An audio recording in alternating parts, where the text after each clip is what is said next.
Today, we are going to be getting into a really important topic, which we get asked about so often, like all the time. How to feel confident and comfortable as a single woman. We aren't telling you that you should be single. We aren't telling you that you should be focused on getting into a relationship. Everything that we do is about helping you to make your own decisions around what you really want for yourself and your life, and then be able to make that decision from a place of empowerment and confidence and strength, so that you create what you really do want at your core of who you are. Not make decisions around what you're afraid of having or not having, and make your decisions from that place. So when we get into this topic, we are going to dig deeper into some specific things you can do as a single woman to stay confident and be comfortable where you're at right now. Because where you're at right now is perfect. It's exactly where right now you're meant to be right now. What's happened has happened. You've just got to make the most of your life for where you're at right now and what you want for your future. So number one that we wrote on our list is I want you to create a story that empowers you. So I want you to think about the story that you've actually been telling, because I know myself, when I went through my separation, mine was an abandonment. So it was a real shock. Like one day I was married and the next day I wasn't. And that's not, of course, how everyone's relationship losses are. Some people leave, some people are left, but the reality is some marriages were good, some weren't so good. It was absolute heaven to get out of it. Other people were devastated because their relationship ended. So, I want you to think about what story you've been telling about your relationship loss. What role have you been playing in that story?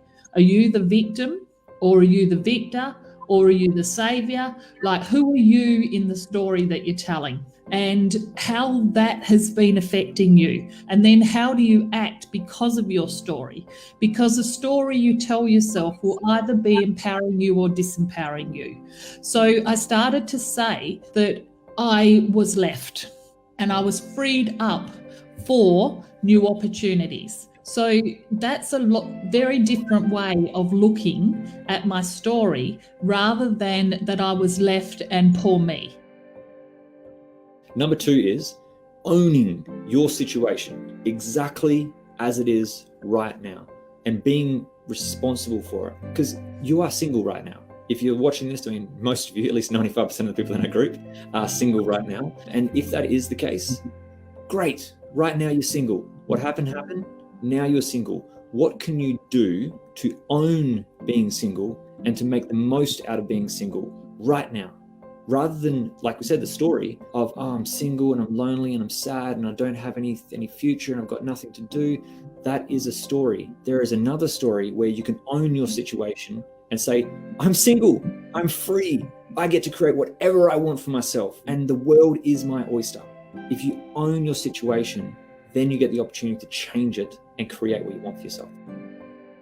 Celebrate the things that you can do. Use this opportunity to live in the present, to plan for your future, and be grateful for what you've got. Not be focusing on what you've lost, because what you're thinking about, what you're focusing on, that's what's going to be there and present for you every day. So I want you to shake yourself off when you get up in the morning. Be excited with the fact that you're alive. You get to have this amazing life, that you've got a place to live, a house, a roof, food, you've got a job, you've got things to do, places to go, people to see. And I want you to think about, okay, what are the things that I've been putting on hold for all these years, the things that I've never done because I've always had to be looking after everyone else? What are all those things that I would love to do that I couldn't do because I just didn't have the time?